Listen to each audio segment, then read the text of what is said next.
Hi, everybody. My name is Donald Byrd, and I'm here with an incredible group of artistic directors. I think I will have you introduce yourself. All right. So, my name is Virginia Johnson, and I'm Artistic Director of Dance Theatre of Harlem, and really honored to be sitting here with Donald Byrd and the other colleagues that are part of Reframing the Narrative. Dance Theatre of Harlem celebrated its 53rd anniversary in February, but also it's a thrill to be here at the Kennedy Center because for so many years it was our home as well. So it's great to be here. Thank you. My name is Kevin Thomas. I'm the artistic director of Collage Dance Collective. We are a contemporary ballet company in Memphis, Tennessee, and I'm so humbled and honored to be here with all of my DTH family and Mr. Donald Byrd. This is very incredible and exciting for me to be here. Dance Theatre of Harlem really inspired me to create Collage Dance Collective with my partner, Marcellus Harper. And the work that we're doing is just so needed and important. We really have, created a community of dance that did not exist before in Memphis. My name is Waverly T. Lucas II, and I'm co-artistic director and resident choreographer for Ballethnic Dance Company Inc. I'm very pleased to be here with you and with my distinguished colleagues as well. Ballethnic Dance Company is known for our unique and authentic blend of classical ballet and African dance concepts, ultimately placing those movements sur la pointe in an Africanized manner of culture and movement. I think one of the things that I really love being here, reframing the narrative that Ms. Teresa has created. It allows us to show the diversity of blacks in ballet and how ballet can be used many different ways. There are possibilities that have been completely ignored, and I think we're on the precipice of just now tapping into that. Hello, my name is Nina Gilreath, and I'm one of the co-founding directors of Ballethnic Dance Company. And Ballethnic is 32 years, and Waverly and I started the company because we felt that a region and a city like metropolitan Atlanta needed a professional ballet company, black ballet company. We tried to get Louis Johnson to come to Atlanta to start the company, but he said he was too old. So therefore, it defaulted to us, and we started the company. It's been an exciting and grueling journey at the same time, but we have stayed true to the vision. And we had the audacity at a time where we could have just danced ourselves to create opportunities for future generations. And by arriving here this week, we are realizing a dream because I danced as a little monster in Firebird. That was my first and only time on the Kennedy Center stage.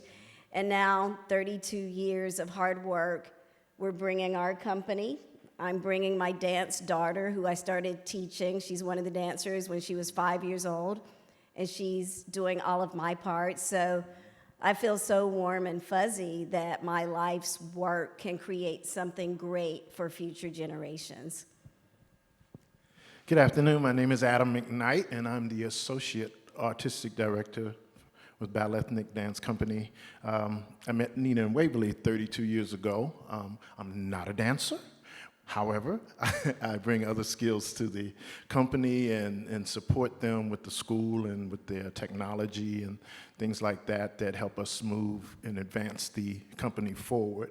I'm so honored and appreciative to be here with all of these talented ballet directors and visionaries, and so happy to be here with you today. Great, thank you. You know, one of the questions, the first question that I was going to ask was about the origin story of each one of the companies, and you've kind of given me a little bit of that. If you would like to build on that, but also I'm also interested in not just your origin story, but also the mission of your companies. Well, I seem to be in the first seat. The hot seat.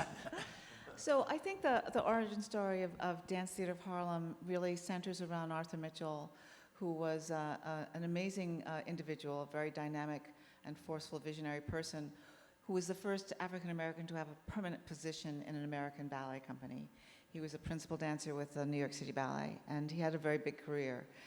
But you know, Arthur Mitchell was very much affected by the assassination of Dr. Martin Luther King Jr., as we all were, those of us who were in the world at that time. And he was, you know, a very successful performer, but he was trying to figure out, well, how can I make a difference in the world the way that Dr. King has made a difference in the world? How can I change people's lives and change the way people think about something that can actually advance this nation away from the kind of backward thinking that we had, and sometimes still do. But you know, he realized that he was a ballet dancer, and he couldn't be a politician. He couldn't be a force that would go out in the world, change things in the most normal way. But he could look at the young people of Harlem and give them a future that they didn't have. And so he said he was going to start a ballet company. He was going to start a ballet school in Harlem after the assassination of Dr. King. And people thought he was crazy.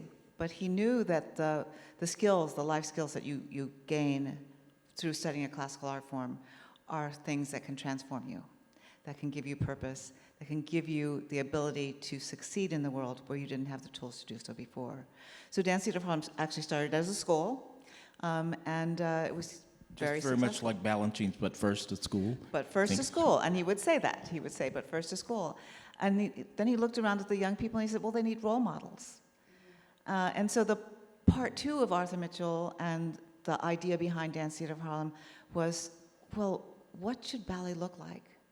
Who should be in ballet? What can ballet be? Who actually owns this art form? Well, we all do. And he wanted to make sure that people understood that this art form of classical ballet was really about the human spirit, and that it given opportunity and access and talent and time, that you could succeed in this art form no matter who you were. So he created Dance Theatre of Harlem to change people's minds who were adults and working in the world, as well as changing people's minds who were children who needed a different future. Our mission, Collage Dance Collective, is to inspire the growth of ballet. And we do that by creating works that are relevant and reflect our stories, our history, our culture. We began in New York and quickly realized that, you know, there are 1,000,001 companies in New York, so maybe we should take what we're doing somewhere else that really needs our work. So we moved to Memphis, and we did like 2 years due diligence, figuring out if what we were trying to do was it really needed, and we realized, yes, it is needed. We decided if we really want to be true to our mission that maybe we should also open up a school. That was never in my plan to open up a school. But it's one thing to hire dancers of color, but if you really wanted to create a community, you have to start with the young ones. So we opened up our school in 2009 with one child, and through just the work that we were doing, our school just grew and grew and grew. And also by having dancers of color on stage that reflected what these kids looked like. They knew it was something that they could do. The young boys saw men on stage looking athletic. Our boys program started to grow just because of that. So we started growing in Memphis. We just actually completed an $11 million capital campaign where we built our new dance center. We're so excited about that. It has made it so much easier to do the work that we're doing now. I choreographed the Firebird, and I remember doing it in this building. It was such a big difference. Feeling that I can accomplish this, I had the tools to be able to do it that way. So now we are in Memphis. The company is a touring company, internationally and national touring company. Our school has grown to 400 kids. We also teach another 350 in community engagement programs. So again, a culture that did not exist is now existing in Memphis. This is part of us inspiring the growth of ballet. Well, I'm going to kind of go back and reflect on, because I know Nina is going to bring a different perspective. So the perspective I'm going to bring is a historical aspect of how we started from the concept of the name Ballethnic. That occurred when I was at Marygrove College, and I would take dance class. Ballet and ethnic were my favorite two forms of dance. Everyone would ask me, well, what's your favorite dance? It was ballet and ethnic. Jakob Lasku was my teacher in ballet, and Penny Godboldo was my Dunham teacher. So those were my favorite forms of dance, and I just remembered always, I'd say, oh, that's an interesting name. If I were to ever have a company, I like that name, Ballethnic. You know, it really reflects what I love to do. And so move further ahead, when I went to Dance Theatre of Harlem and danced with Dance Theatre of Harlem, you know, my inspiration then, I saw it, you know, it was lived through watching the work of Louis Johnson and Geoffrey Holder. And I said, wow, this is what I want to do. And whereas Louis Johnson with Forces of Rhythm, he actually included the point work, so that gave me a vision, it gave me something to know the possibilities. And then when I looked at Geoffrey Holder, you know, he didn't necessarily take it to point, but still, that little seed had been planted. And at Dance Theatre of Harlem, that's all I saw. And so I knew that it was possible. And so with Ballethnic, this is where we went. When we left the Atlanta Ballet after we danced with Dance Theatre of Harlem, I remember meeting at Mick's Restaurant. And we met with Dr. Richard Long and Louis Johnson. And I remember we asked Louis Johnson to start the company. And Louis said, quote, I'm too old, I've done that, I've been down that road. This is for young people like you. We said we didn't know what to do, how to do it. He said, you know the most important thing, the dance, and you have the passion for it. And Dr. Richard Long just nodded his head, how he always do, I concur. And that was it. All right, so I'm going to say sometimes your origin story is a continuation of an origin.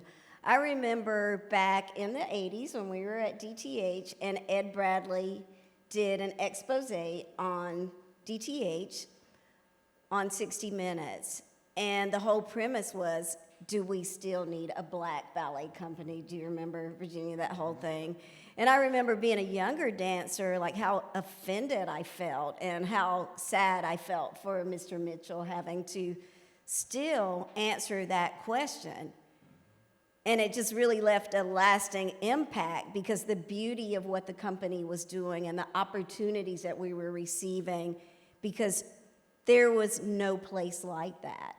And the company was touring 50 plus dancers around the world, 50 plus. And even though I saw the stress that Mr. Mitchell was going through, you just don't recognize the gravity of what he was going through to keep the company alive.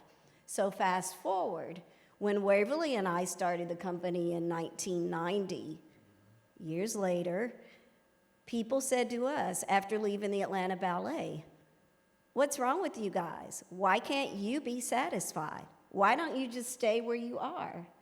So as a young black woman, again, I was offended because it was like someone saying, stay in your place. Can't you appreciate this privilege? So at the time, I thought about it. I'm like, why would we let somebody hold us back, hold us down? When God gives you a gift, you're obligated to utilize it. So in that moment, I knew that our reach was going to be far greater than dancing all the fun ballets in the Atlanta Ballet. And it came with a heavy cost. Your health, physical, mental, your finances, all of those things. But I felt that we could make a difference. And Bobby Barnett, at that time, he was the director, he told everybody in that building, he said, give these kids what they want. If they want tutus, whatever they want, because many people were resistant by saying, if they're not going to be with us, we don't want to support them. But he was like, they're doing what we can't do. Do you not see the impact already that they're making when they go into the community and kids see them. So we had that stamp of approval, and we were off and running. The box office director of the Atlanta Ballet, her name was Gloria Bowden, rest in peace. We don't do anything alone. It takes a community to support us. She set up our first box office. She taught us about grants. I mean, she held me hostage to help learn how to write grants. I was very not appreciative of that in my point shoes. But later on, I realized that's part of the journey. Then I'm gonna fast forward to the next chapter. Years later, Mr. Mitchell came to Atlanta, I think it was in 2014, and he taught a master class as part of the New York City ballet thing that he was doing. Sorry, I don't remember what it's called, but anyway, y'all can look that up. And I remember Mr. Mitchell sitting in the car because I was driving him somewhere, and I'm like, this is really strange, but okay. And he was so funny because he was like, first of all, he's like, what made you do your hair like that? Because we used to have our snickety-snatch buns. That's right. I was like, I had to get free. So it was really funny, but he was like, I'm so proud of you guys because I didn't think you would make it this far. Atlanta is a tough place. On the outside, you see all this money and all this bling, but when you live there, it's very tough because sports and other things are the things that permeate the culture.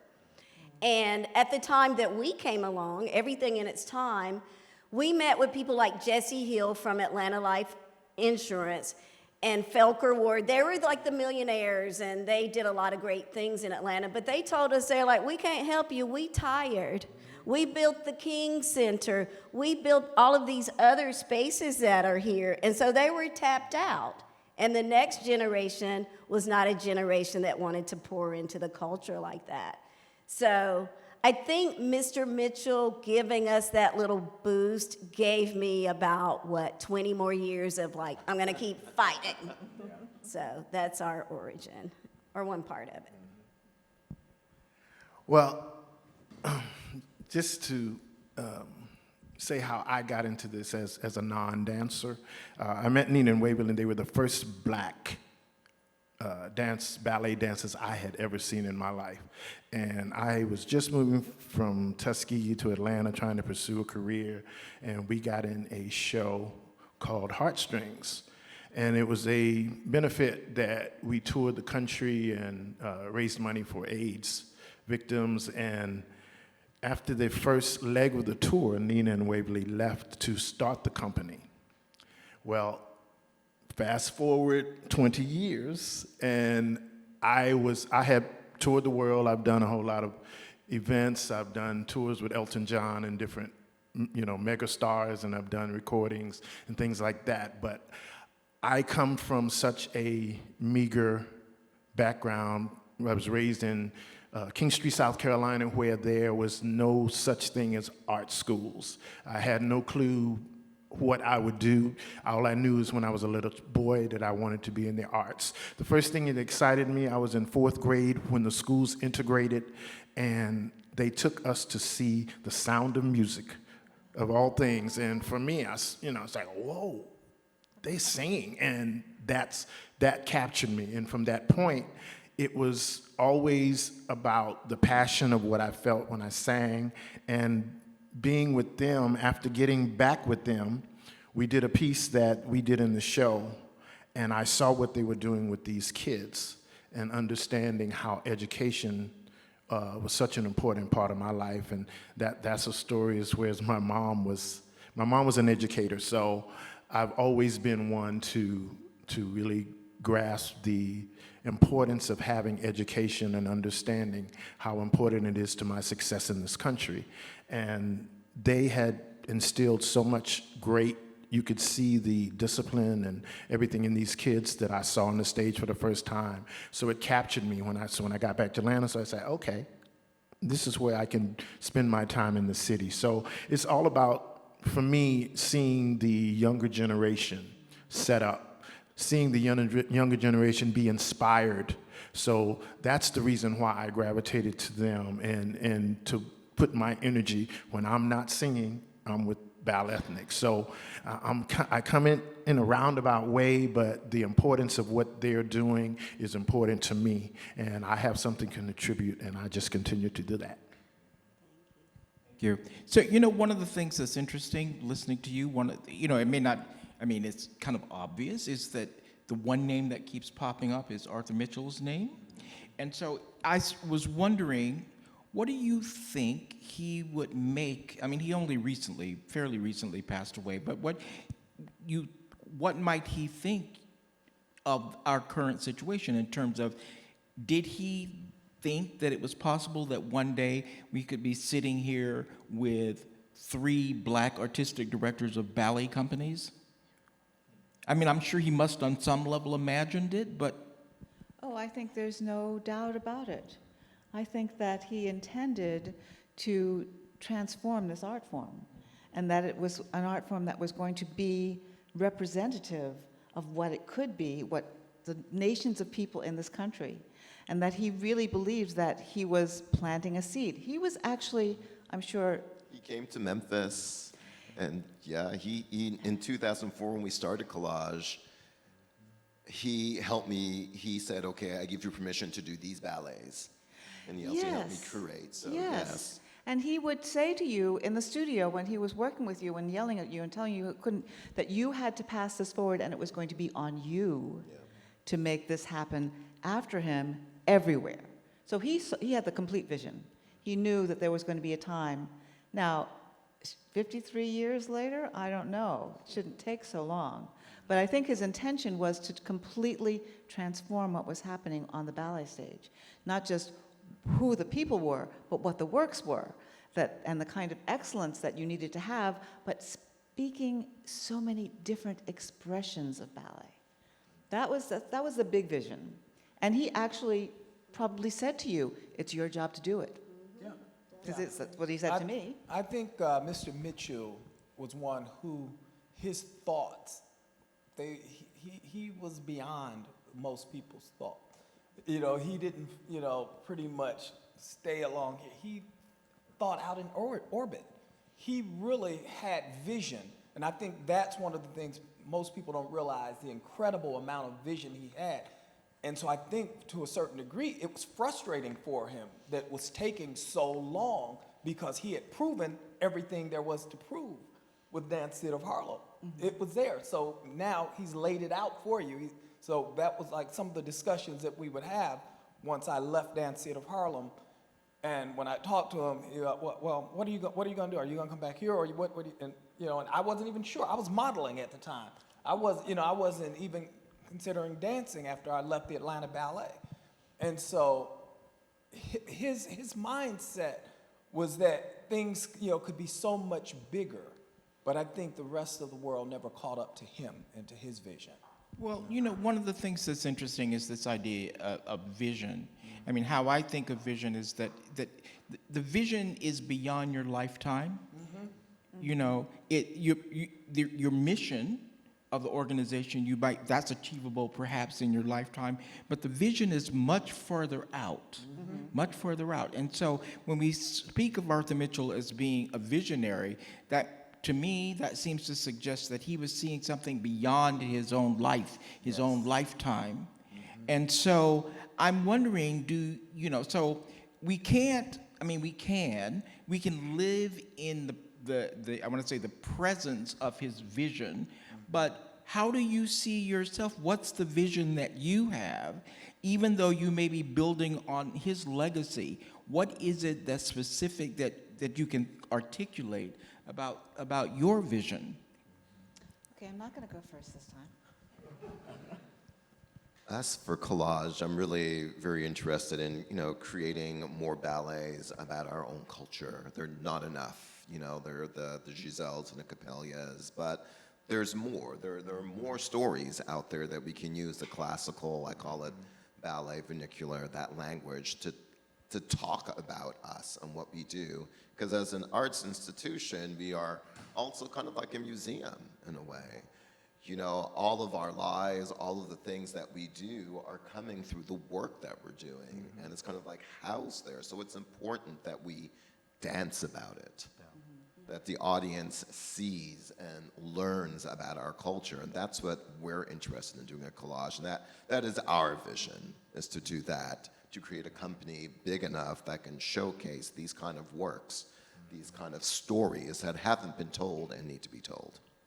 I want to add to that. Part of vision for me has been that I feel like I have experienced a glimpse of that vision, in that many of the young ladies that while I was dancing, I was always teaching. I always felt that I've always been a teacher. I'm a big sister, so I've always been a boss. And so in the studio, I really always wanted to share everything that I know about dance and ballet and the love that I have for it with my students. I remember before I saw Dance Theatre of Harlem and Virginia and Lydia and the Black beautiful ballerinas, watching Dance in America and seeing Gelsey Kirkland. I was like, okay, that's cool. And I see her doing the Nutcracker and I want to dance like that. But I don't see myself in that mirror. So as I danced in spaces that were non-Black spaces, where I trained at the North Carolina School of the Arts, and people labeled me athletic, and I always talk about that because I'm not athletic. I don't even like sports. And so I'm like, code words were offensive. So what I chose to do was to create, to teach, to form a space that made people feel good the way I wanted to feel included, to feel important, to build confidence. And I've done that all of our years at Ballethnic and before that. So I have quite a few students. You'll see tonight on the stage Carla Tyson, my protege. She started at 5 years old. She's done every single role that I've done. And I've been able to coach her, to help her through the things that I had no one to help me through when I was in Atlanta, to hold her hand, to rub her calves. And then now she runs rehearsals for me. So I see the vision of the future. It gives me so much peace because I know as when I don't want to do this to that level anymore, that I've spread enough seeds that hopefully some of these young women will step up and take the lead, which puts me in my next space. As a young woman, we started Ballethnic, we were 25 years old. So I've been running a ballet company, a business, since I was 25, bossing people far older than I was at the time. So part of my mission is to empower young women and men, but women, to let women know that you can be in the front of the room, you can know what's in your checkbook, you can manage the checkbook, you can look at the funding.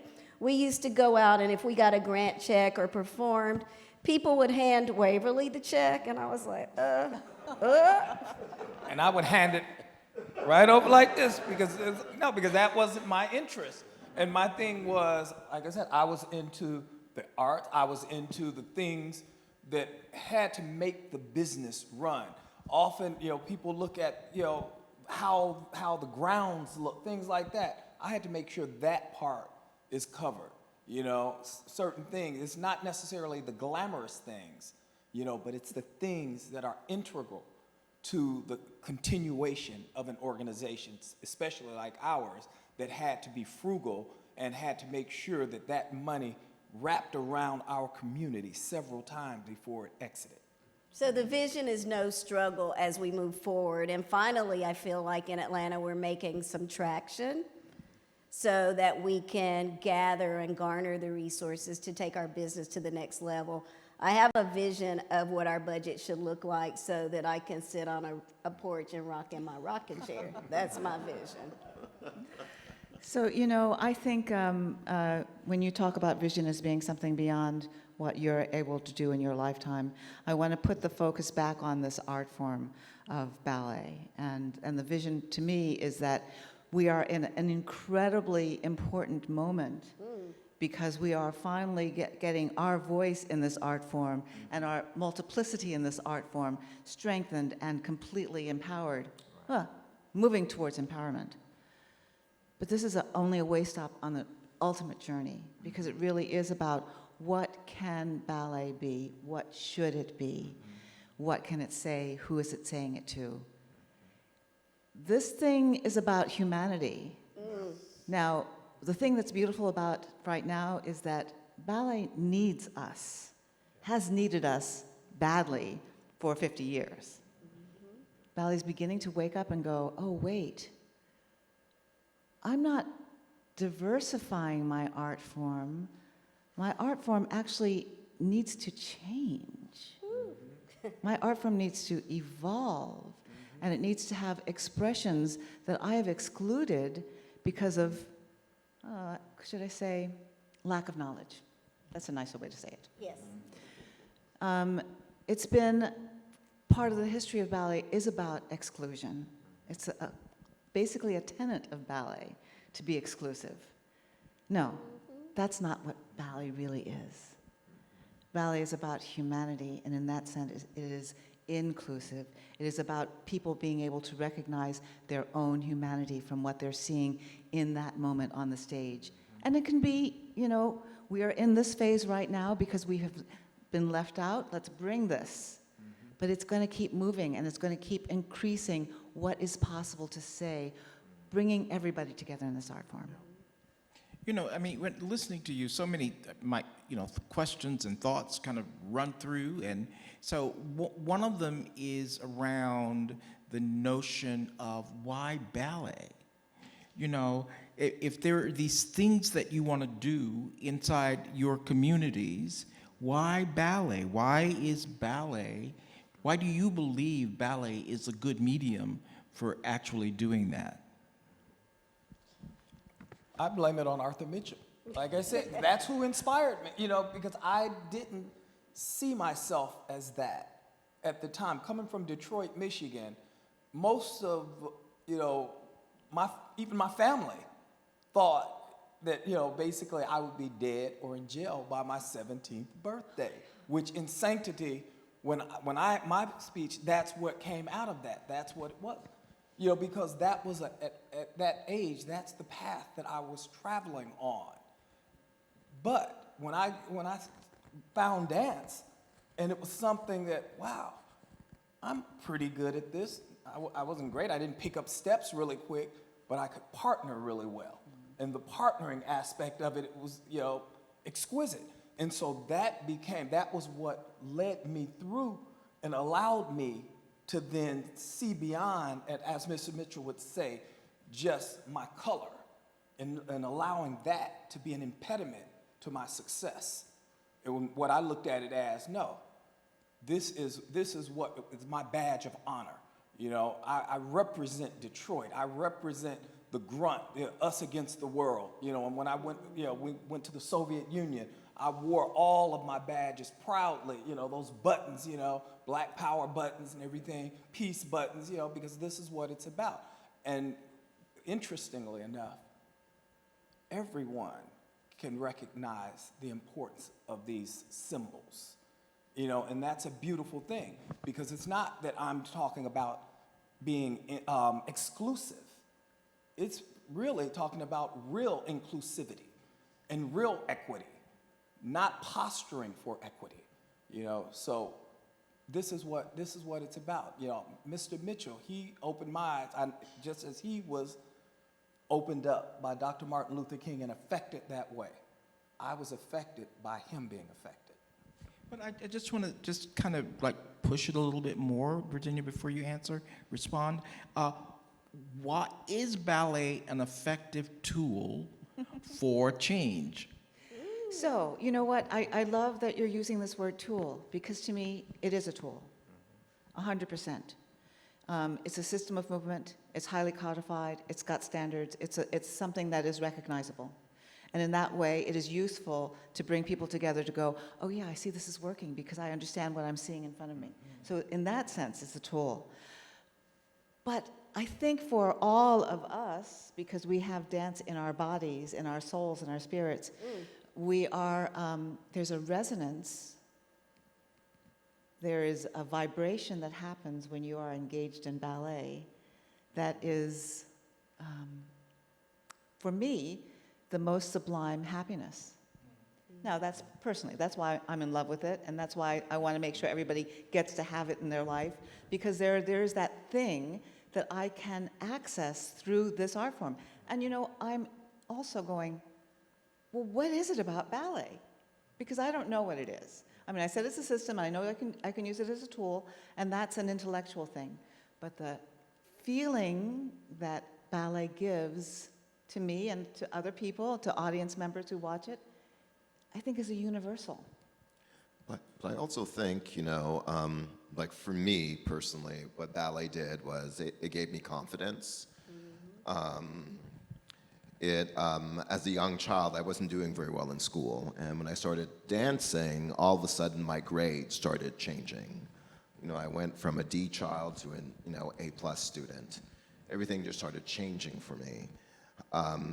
Ballet there's lots of discipline with ballet. The discipline comes with passion. You learn about repetition over and over again, and you learn how to take criticism at a very young age. I think that's something that, young kids should learn. And as someone who teaches, so our school opened in 2009, so I have kids who've been with me since they were the age of 4. So some of them are 18, 19 now, right? And I see their evolution. I saw you when you were 5 and 6. I see you now and how different you are and where you are going. The schools that you're getting into, I know your grades, they're all on the honor roll. So I believe in ballet because of what it's done for me, because I am the testament, right? Through dance, I learned another language. I was sent off to a French school, didn't know a lick of French at all, came out completely bilingual, so it just added to my arsenal. It made me a person that could step really far. Yeah, And I wanted to give that to my kids. Yeah, I want to add to that. Ballet, it really gave me a place to belong, and it's been useful to create a space for other people to belong. It's a tool for healing and power.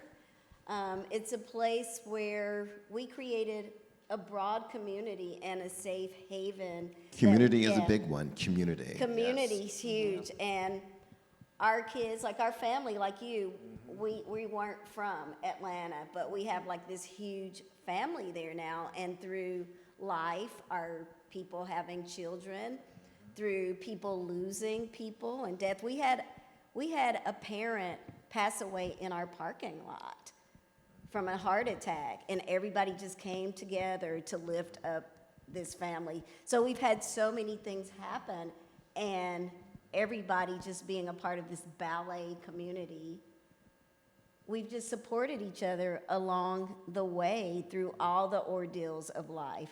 Through the pandemic, we couldn't do most things, but we could go outside on our outdoor stage and celebrate dancers and people of all ages. Our seniors that do ballet with us, they wouldn't go anywhere else, but they came to Ballethnic to just be together. So it's been just a place where we can commune, and really the negative things we really tried to erase out of our Ballethnic community, all that body stereotyping and all that. We're like, just do you and be the best you. Well, I want to be a little bit provocative with you. Could we substitute ballet for dance in general or for art? What I'm after is, what is it about ballet that has a hold on you, that after all these years, it is still there, it still inspires you, and it's unique? It's a kind of unique, so what is that? It's specific, and you're always reaching for what you're not going to attain. It's very specific. It's something that's solid. You know what it is, and most people, when you say it, they have an idea of what they think it is, at least on the surface level. So to me, it's the unattainable. Even at an advanced age, I just love trying to do certain things to challenge myself for that higher level. It's the aesthetics. I have trouble saying that word. It's all of that. It's being ethereal and not ethereal. It has so many different layers, and I don't think everything has that. So that's what it is, ballet for me, and that you can do it to classical music or maybe not. You can use it in so many ways. You can be confident. It has many levels of beauty. People look different doing it, even though we're trying to do the same thing. I think a really important part of it is that it's hard. Yes. Yeah, it's hard. I was going to say that because I'm a person that doesn't do ballet, and how it captured me is the reason why I think it's important, because a lot of people don't get a chance to see that, and especially people in our community. And so, like you said, it's such a challenging thing. And I tried to take a couple of ballet classes, I couldn't handle it. I could not handle it, but I can accept, like Nina said, it's the challenge of it and trying to step beyond where you are. Like my mother used to tell me, baby, you can do anything you want in your life if you set your mind to it. So once again, that gives some child who does not have any kind of focus, any kind of understanding of what life is or any of those things, any kind of discipline, it gives them that. So it kind of captures your attention. So wait 1 second. Virginia, did you finish your thought? Well, yes, I think that Adam also is building on that. It's a known thing. You know what it is, except that it's always changing, too, because we know that ballet in America has changed from, the 20s to now. It doesn't look the same at all. So it's a known thing that can transform itself forward in time. But the test is, it's a constant test. And when you achieve something that you thought you couldn't do, then you have to achieve the next thing. You have to keep pushing for that next thing. So it's unattainable. And that's an essential part of why dance is something anybody can do. And you can have fun, but you can have fun doing something incredibly punishing in ballet. Because by doing that, you are getting further to something that you're extending your reach. So that's an important element of ballet. And also the fact, as Nina said, it's specific. And I think the thing that makes me excited about it at this late point in my life is that I get to define what that specificity is. And I can decide that it needs to be this, like this now. It was like that then, but now I can make it like this. So it's malleable in a very specific way. And that's exciting. Yeah, Donald, I look at it as the question, why do people climb mountains? Because the mountain is there. It is something that looks like an impossibility. But I think that's a part of the human spirit that really brings that joie de vivre, of life. Yeah, so ballet is a specific way that you have chosen to climb the mountain because it's there. I could say I'm going to be a painter or filmmaker. That's my particular mountain that I'm going to climb. And so it is the specificity of what ballet does, which is the thing that fulfills you or drives you more to climb that mountain. That's fair, yes. Yeah.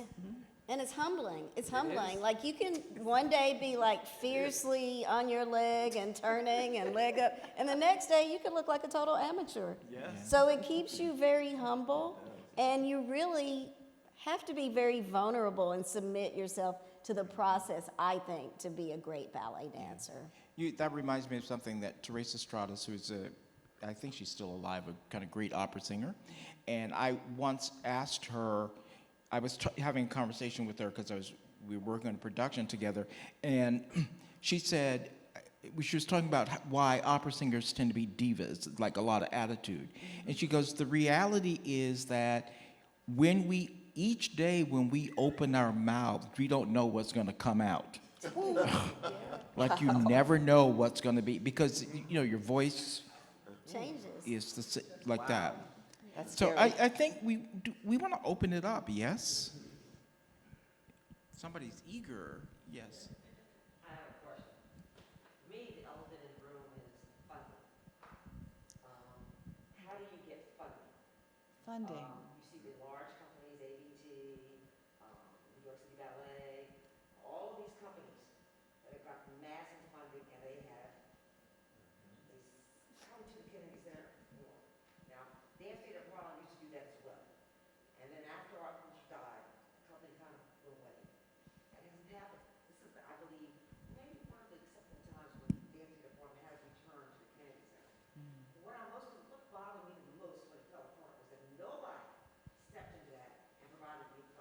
No.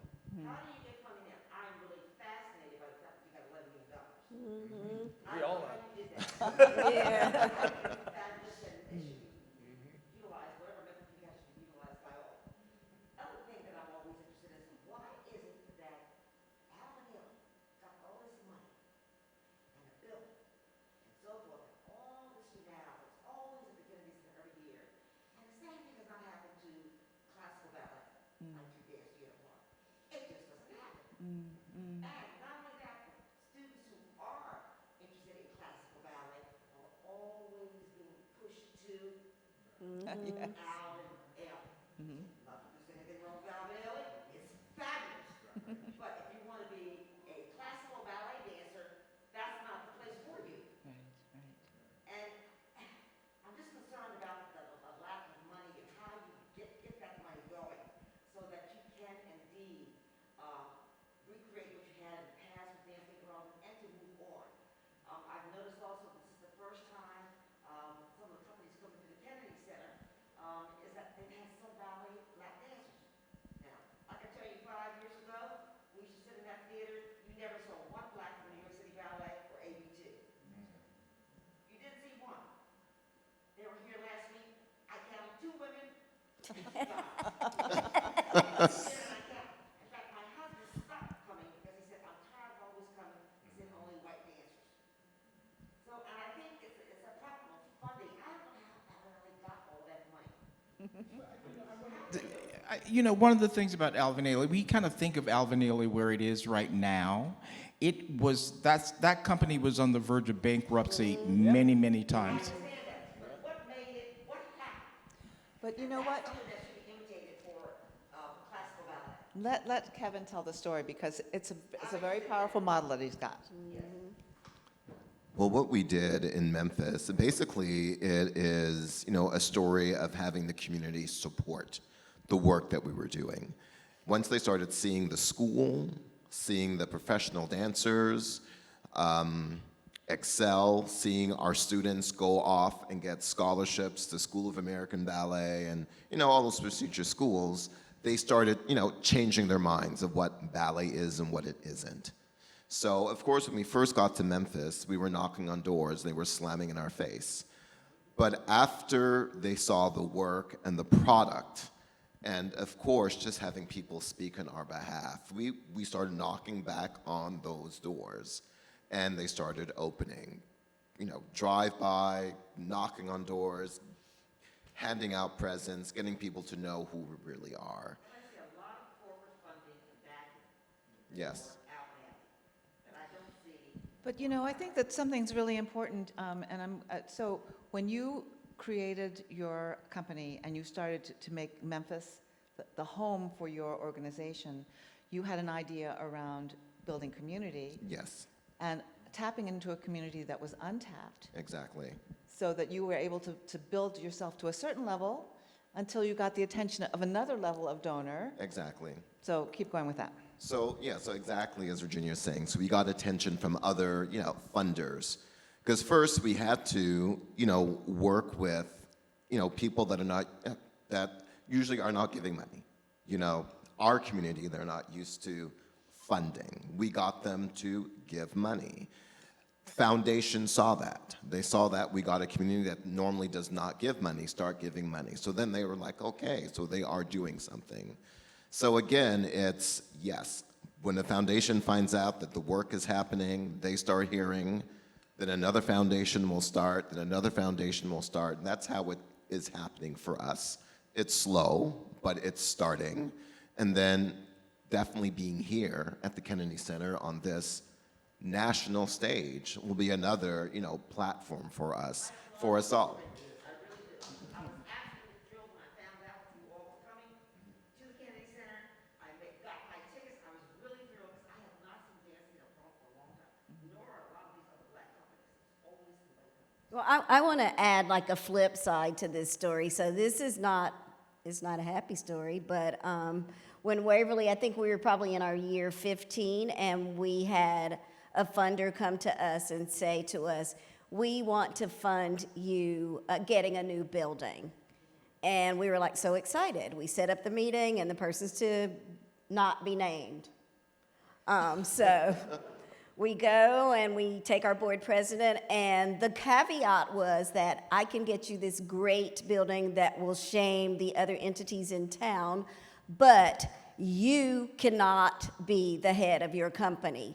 I'm going to bring in a figurehead because people are not going to give to you all young and black, and it's just not going to work. And then Waverly turned out the meeting. Go ahead. Do you want to say your part? Well, the direct quote, and I remember this direct quote was, I will put you in a facility that will make the Atlanta Ballet look like a slum. End of quote.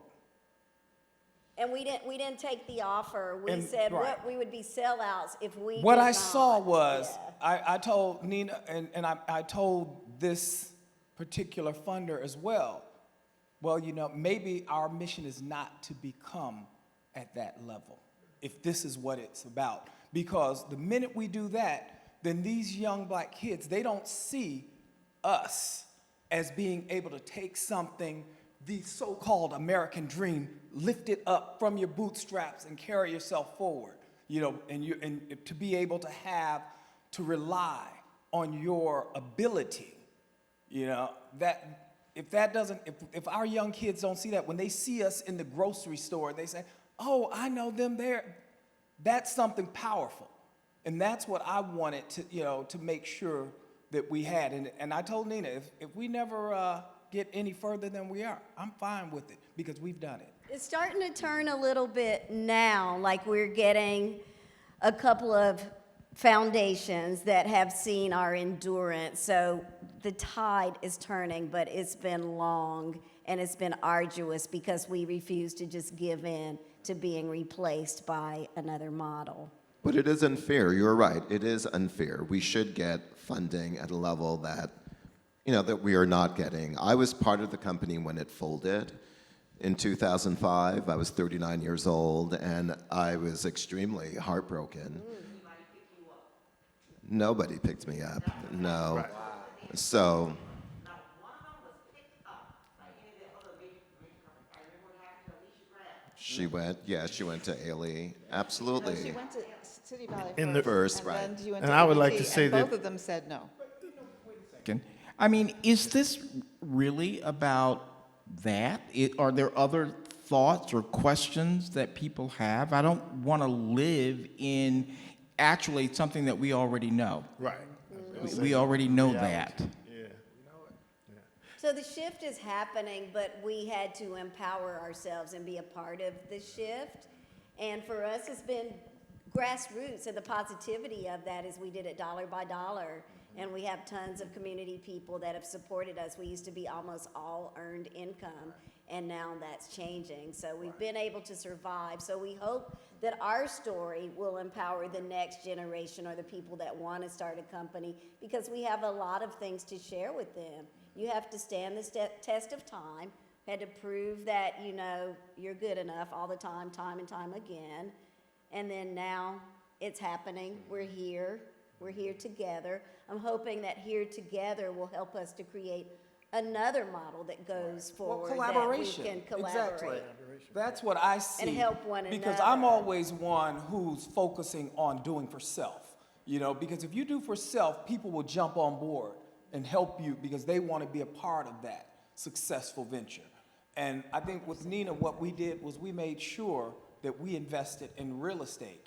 At the time, people, you know, they look down, oh, you own that? Oh, that's not a state of the art. Oh, guess what? Now try and move in there, you know, in Atlanta now, you know? And so this is what we did. And then we, you know, we ended up owning the whole block by continuously not, you know, taking our money, investing it right in those properties and understanding it's about the long haul. It's not the short game. Yeah, here's. You have a question there. Yes, my name is Mika. I'm an entrepreneur, and I'd first like to start by saying that this has been a really interesting discussion to listen to. I am not my area of I met you on the bus, right?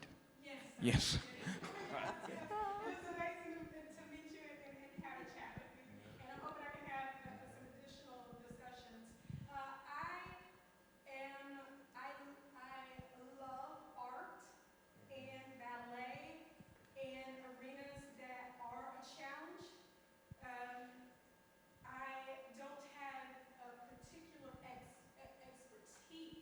in your field. So as I have listened today, I've heard discussions of stories that are untapped, potential for additional areas to be expressed.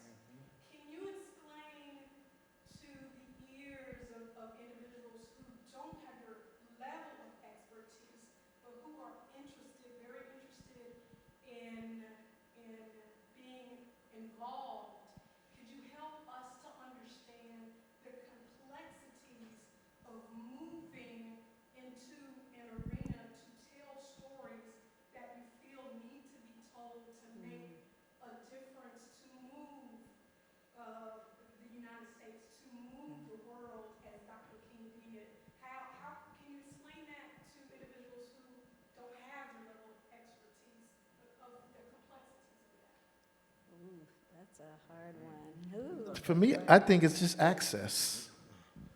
Access. You know, you have access to get it out to the people. Period. I mean, and to the younger generation, and I think that's what can make it continue to grow. And it's definitely the stick-to-itness. You have to stick to it. You have to believe in it. You have to develop your craft. And I think that's what most everybody have to offer. When you develop your craft, the rest comes. You know, I think back to that old movie, you know, you build it, they will come kind of thing. And I think that's what most of these companies have done. They built it, but because, and I know in the South, just forget it. It's been challenging. I've seen them spend their money, their own money, to do what they do to give to the community. And so, you know, like she said, getting the money, that's a thing. But it's still about continuing to love your craft and commit to it. And the right person or persons will come along. But I think it's about humanity to me. I'm going to